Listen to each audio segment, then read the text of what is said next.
আমরা বাঙালিরা যেমন ডিম খেতে পছন্দ করি, তার সাথে সাথে পোস্তও কিন্তু আমরা ভীষণ পরিমাণে পছন্দ করি। যদি ডিম আর পোস্ত একসাথে তৈরি করা যায় তাহলে তো আর কোনো কথাই নেই। আজকের রেসিপি হলো ডিম পোস্ত। ভালো লাগলে রেসিপিটাকে অবশ্যই একটা লাইক এবং সকলের সাথে শেয়ার করবার অনুরোধ রইল। আসুন দেখে নেওয়া যাক আমার ভিডিওটি।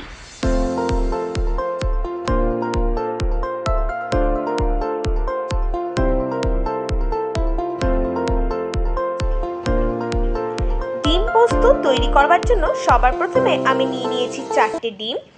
ডিমটাকে আমি সিদ্ধ করে খোসা ছাড়িয়ে রেখে দিয়েছি। এবারে আমি ডিমগুলোর গায়ে একটু একটু করে চিড়ে নেব, যাতে মশলাগুলো এর মধ্যে ভালোভাবে ঢুকে যায়। একটু সাবধানে এই কাজটা করবেন, নাহলে ডিমটা কিন্তু ভেঙে যাওয়ার সম্ভাবনা আছে।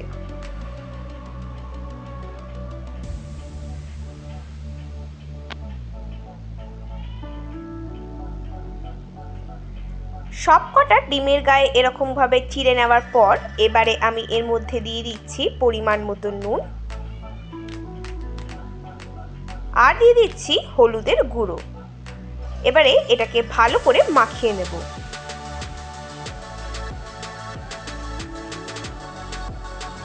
এবারে একটা মিক্সিং জারের মধ্যে আমি নিয়ে নিচ্ছি 2 চামচ পোস্ত আর দিয়ে দিচ্ছি 4টে কাঁচা লঙ্কা। এখানে ঝালটা আপনাদের নিজেদের স্বাদ অনুযায়ী ব্যবহার করবেন। এবারে এটার একটা মিহি পেস্ট তৈরি করে নেব। কড়াইতে দিয়ে দিয়েছি সর্ষের তেল। তেল গরম হয়ে গেছে। এবারে আমি একে একে ডিমগুলোকে ছেড়ে দেব। হালকা ফ্রাই করবেন, বেশি ফ্রাই করবেন না। বেশি ফ্রাই করলে এটা খেতে খারাপ লাগে। ফ্রাইটা কিন্তু সম্পূর্ণ লো টু মিডিয়াম ফ্লেমে হবে।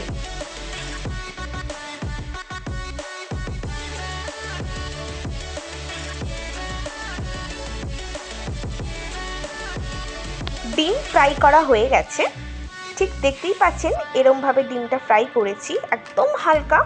এবার এটাকে তুলে নেব। এবারে ওই একই তেলের মধ্যে আমি ফোড়নের জন্য দিয়ে দিচ্ছি শুকনো লঙ্কা। একটু 2-3 সেকেন্ড মতো নেড়ে নেব। তারপর আমি এর মধ্যে অ্যাড করে দিচ্ছি আগে থেকে মিহি করে কুচিয়ে রাখা পেঁয়াজ। পেঁয়াজটা দিয়ে বেশ ভালো করে নেড়ে চেড়ে নেব।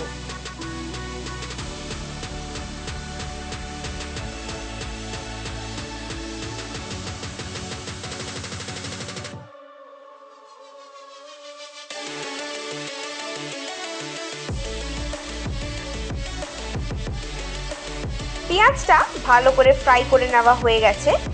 এবারে আমি এর মধ্যে অ্যাড করে দিচ্ছি একটা ছোট্ট টমেটো কুচি। টমেটো কুচি দেওয়ার পর আমি এর মধ্যে দিয়ে দিচ্ছি পরিমাণ মতো নুন আর এর মধ্যে দিয়ে দিচ্ছি হলুদের গুঁড়ো। এবারে এই মশলাটাকে ভালো করে কষিয়ে নেব। যতক্ষণ মশলা কষানো হচ্ছে আপনারা ভিডিওটাকে অবশ্যই লাইক করে দেবেন আর আমাকে কমেন্ট বক্সে কমেন্ট করে জানাবেন এতদূর কেমন লাগলো। এবারে অল্প একটু জল দিয়ে আবার মশলাটাকে ভালো করে কষিয়ে নেব। কষানো হয়ে গেছে, দেখতেই পাচ্ছেন মশলা থেকে তেল ছাড়তে শুরু করে দিয়েছে। এবারে আমি এর মধ্যে অ্যাড করে দিচ্ছি আগে থেকে পোস্ত এবং কাঁচা লঙ্কার পেস্টটা দিয়ে একটু ভালো করে নেড়ে তার মধ্যে আবার একটু জল অ্যাড করে ভালো করে কষিয়ে নেব। এই সময় ফ্লেমটাকে লো টু মিডিয়ামে রেখে কষাবেন। তারপর আমি এর মধ্যে অ্যাড করে দিচ্ছি আগে থেকে ভেজে রাখা ডিমগুলো দিয়ে আবার একটু ভালো করে নেড়ে চেড়ে নেব।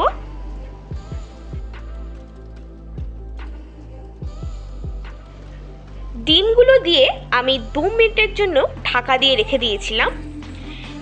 এবারে গ্যাসটাকে অফ করে দিয়ে আমি ওপর থেকে ছড়িয়ে দিচ্ছি কাঁচা সর্ষের তেল। যে কোনো পোস্তের রেসিপিতে আপনারা কাঁচা সর্ষের তেল অবশ্যই এরমভাবে উপর থেকে মানে এন্ডিংয়ে ছড়াবেন, তাহলে খেতে দারুণ লাগবে। কাঁচা সর্ষের তেল দেওয়ার পর ওপর থেকে দিয়ে দিচ্ছি ধনেপাতা কুচি। এবারে একটু ভালো করে নেড়ে চেড়ে তারপর এটাকে গরম গরম পরিবেশন করব। তৈরি হয়ে গেছে আমাদের আজকের রেসিপি ডিম পোস্ত। আপনারা এটা অবশ্যই বাড়িতে ট্রাই করবেন এবং আমাকে কমেন্ট বক্সে কমেন্ট করে জানাবেন কেমন লাগলো। ধন্যবাদ।